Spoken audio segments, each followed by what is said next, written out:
Hello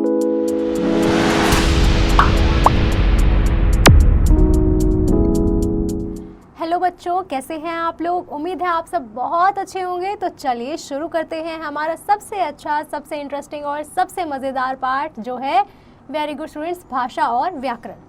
भाषा, अब भाषा क्या होती है बच्चों। आप सब ये जानते हैं कि मनुष्य सभी प्राणियों में श्रेष्ठ है क्योंकि वह अलग अलग तरीकों से अपने भावों और विचारों को प्रकट करता है।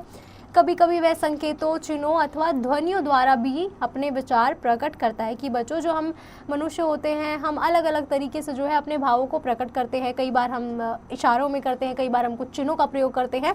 तो नीचे दिए गए कुछ चित्र हैं बच्चों, इन दोनों चित्रों को आपको ध्यान से देखना है। ऊपर दिए गए पहले चित्र में आप देख रहे हैं कि सिपाही हाथों के इशारे से क्या कर रहा है बच्चों, गाड़ियों को रुकने की और चलने का जो है इशारा दे रहा है। तथा दूसरे चित्र में वो झंडी का सिग्नल जो है उससे पता चल रहा है कि गाड़ी चल रही है या नहीं, वो झंडे से बता रहा है। अब उपयुक्त माध्यम द्वारा भाषा को प्रकट करना भाषा नहीं कहा जा सकता। कि बच्चों, इनको हम भाषा नहीं कह सकते। भाषा शब्द संस्कृत का भाष धातु से बना है। इसका अर्थ है बोलना। इसका क्या अर्थ होता है बच्चों, वेरी गुड, बोलना। अतः मनुष्य बोलने इसके लिए जिन ध्वनियों का प्रयोग करता है उसे हम क्या कहते हैं, उसे हम भाषा कहते हैं। मुख से उच्चारित ध्वनियों का एक निश्चित क्रम होता है कि जो बच्चों जो हम मुंह से बोलते हैं भाषाएं, उनका एक क्रम होता है हमारा, तभी वह भिन्न भिन्न शब्दों का निर्माण कर पाती है। अलग अलग शब्दों का बच्चों हम निर्माण करते हैं और हम विचारों का अपने का क्या करते हैं बच्चों, आदान प्रदान में हमारे समक्ष होती है। तो परिभाषा क्या कहती है बच्चों, परिभाषा कहती है कि भाषा हमारा वह साधन है जिसके द्वारा मनुष्य अपने विचारों को दूसरों के प्रति भली भांति जो है वो क्या करता है, प्रकट करता है और दूसरों के विचारों को स्वयं स्पष्ट समझ जाता है। कि बच्चों, जिसकी वजह से हम दूसरों के विचार जो उनको हम स्पष्ट रूप से समझ पाते हैं। अब भाषा के कितने रूप होते हैं बच्चों, भाषा के हमारे 3 रूप होते हैं, मौखिक रूप, लिखित रूप और सांकेतिक रूप। मौखिक रूप क्या होता है बच्चों, जब हम बातचीत के द्वारा अपने विचार प्रकट करते हैं तो वह भाषा का मौखिक रूप कहलाता है। कि जब हम बच्चों बात करते हैं उस टाइम पे जब हम मौखिक रूप का प्रयोग करते हैं तो वो मौखिक भाषा होता है। भाषा का यह रूप परिवर्तनशील होता है बच्चों, ये हमारा परिवर्तनशील रूप है। केवल ध्वनियों का ही हम इसमें क्या करते हैं बच्चों, प्रयोग करते हैं। फिर आता है बच्चों हमारा लिखित रूप। लिखित रूप में हमारा क्या होता है, जब भाषा या भावों को लिखकर या पढ़कर समझाया जाता है तो वह भाषा का लिखित रूप कहलाता है। भाषा का यह रूप अपरिवर्तनशील होता है। लिखित भाषा में उपयुक्त ध्वनि, चिन्ह, वर्ग या अक्षर कहलाते हैं। कि बच्चों, इसमें हमारा क्या होता है, जो हमारे लिखित रूप होते हैं उसमें हमारे भावों को आप विचारों को लिखकर या पढ़कर जो है समझते हैं, उन्हें प्रकट करते हैं। अब आपको हमेशा ध्यान देना होगा बच्चों कि भाषा का जो मूल रूप होता है वो कैसा होता है, वेरी गुड, मौखिक होता है।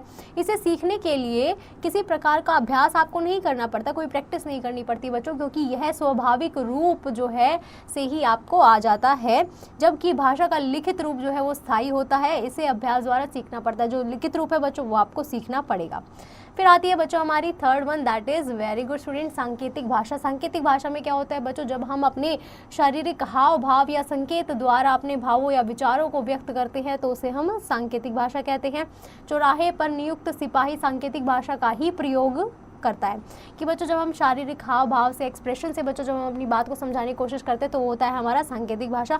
भाषा के बच्चों हमारे कितने अंग होते हैं, भाषा हमारी किससे जानी जाती है, वेरी गुड, वाक्य से जानी जाती है बच्चों। वाक्य शब्दों से और शब्द मूल ध्वनियों से हमारे बनते हैं। इस तरह भाषा के हमारे कितने अंग हैं बच्चों, ये हमारे निम्नलिखित अंग हो गए। भाषा में हमारे कितने अंग होते हैं बच्चों, सबसे पहला वाक्य है, भाषा है और मूल ध्वनि या फिर वर्ण है। अब लिपि क्या होता है बच्चों, किसी भी वाक्य को समाज उपयोगी बनाने के लिए उसे लिखित रूप प्रदान किया जाता है। लिखने के लिए अलग अलग ध्वनि संकेतों को एक विशेष चिन्ह द्वारा प्रदर्शित करते हैं। कि बच्चों, जो भी हमारा भाषा का जो समाज उपयोगी हम मतलब जब उसको बनाते हैं तो उसके लिए हम क्या करते हैं बच्चों, उसको लिखित रूप जो है प्रदान करते हैं। लिखने में हम बच्चों अलग अलग जो है ध्वनियों का या हम संकेतों का, चिन्हों का हम प्रयोग करते हैं। वे चिन्ह जिनके द्वारा भाषा हमारी लिखित रूप में प्रकट की जाती है उस भाषा को हम क्या कहते हैं, वेरी गुड स्टूडेंट्स, लिपि कहते हैं। हिंदी की लिपि हमारी क्या है बच्चों, वेरी गुड, देवनागरी है। सभी भाषाओं की अपनी अपनी लिपियाँ होती हैं, वो लिपियाँ जान लेते हैं बच्चों। जैसे कि संस्कृत की है वेरी गुड देवनागरी, उर्दू, फारसी, नेपाली की देवनागरी, बांग्ला की बंगाली, जर्मन की रोमन, पंजाबी की गुरुमुखी, मराठी की वेरी गुड स्टूडेंट्स देवनागरी, अंग्रेज़ी की रोमन, हिंदी की देवनागरी, फ्रेंच की रोमन। उसके बाद आता है बच्चों हमारा बोली। बोली क्या होता है, किसी सीमित क्षेत्र में बोली जाने वाली स्थानीय भाषा रूप को हम क्या कहते हैं बच्चों, बोली कहा जाता है।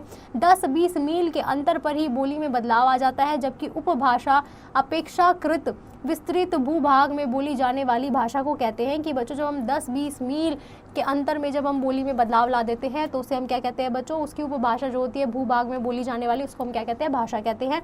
इसमें साहित्य रचना भी होती है, इसमें हमारी क्या होती है बच्चों, साहित्य रचना भी होती है। जब किसी उपभाषा में कोई समर्थ साहित्यकार किसी बड़ी कृति की रचना करता है तो वह उपभाषा का गौरव प्राप्त कर लेती है। उसके बाद आता है बच्चों हमारा राष्ट्रभाषा। राष्ट्रभाषा क्या होती है बच्चों, प्रत्येक राष्ट्र की एक अपनी मातृभाषा होती है जो भाषाओं से अधिक प्रचलित, विकसित व बोली जाती है, प्राय वही राष्ट्रभाषा होती है। हमारे देश की राष्ट्रभाषा क्या है बच्चों, हिंदी है। कि बच्चों हर देश की अपनी एक राष्ट्रभाषा होती है जो मतलब बहुत ज़्यादा प्रचलित होती है, जो वहाँ पर सब लोगों को जो है मोस्टली लोगों को बोलनी आती है। वैसे ही हमारी राष्ट्रभाषा क्या है बच्चों, वेरी गुड, हिंदी है। फिर आता है बच्चों व्याकरण। किसी भी भाषा का सही तथा शुद्ध प्रयोग करने के लिए कुछ नियमों का हम पालन करने की आवश्यकता होती है। इन नियमों का बोध कराने वाले को हम क्या कहते हैं बच्चों, व्याकरण कहते हैं। व्याकरण की परिभाषा देख लेते हैं बच्चों। जिन शास्त्र में शब्दों के शुद्ध रूप और प्रयोग के नियमों का निरूपण किया जाता है उसे व्याकरण कहते हैं। कि बच्चों जिससे हमें ये पता चलता है कि हम इसको शुद्ध रूप में कैसे लिख सकते हैं, उनके नियमों का जब हम निरूपण करते हैं उसे हम व्याकरण कहते हैं। व्याकरण के हमारे 3 भेद होते हैं बच्चों, वर्ण विचार, शब्द विचार, वाक्य विचार। वर्ण विचार में क्या होता है बच्चों, इसमें हम वर्णों व अक्षरों के आकार, स्वरूप, भेद, उच्चारण, इन सभी विषय के बारे में विचार करते हैं। शब्द विचार क्या होता है बच्चों, इनमें हम शब्दों की उत्पत्ति, विकास, निर्माण, आगमन, अर्थ, इन सभी विषय के ऊपर विचार करते हैं। वाक्य विचार क्या होता है बच्चों, इसमें वाक्य रचना, वाक्य भेद, वाक्य संबंध, विराम चिन्ह, इन सभी विचारों के बारे में हम बात करते हैं। उसके बाद हमने सीखा क्या है बच्चों, हमने सीखा है भाषा वह साधन है जिसके द्वारा मनुष्य अपने विचारों को भली भांति प्रकट करता है। कि बच्चों इससे जो मनुष्य है वो अपने विचारों को भली भांति प्रकट करता है और दूसरों के विचारों को स्वयं स्पष्ट समझ सकता है।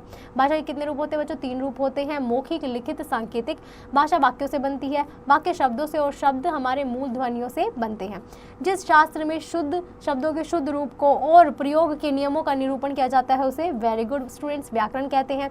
व्याकरण के हमारे कितने भाग होते हैं, 3 भाग होते हैं, वर्ण विचार, शब्द विचार और वेरी गुड स्टूडेंट्स वाक्य विचार। ना उम्मीद है आपको यह पाठ बहुत अच्छे से समझ आया होगा। अब आप घर पर इसका बहुत अच्छे से अभ्यास कीजिए और इसकी प्रश्नों को हल करना बिल्कुल मत भूलिए।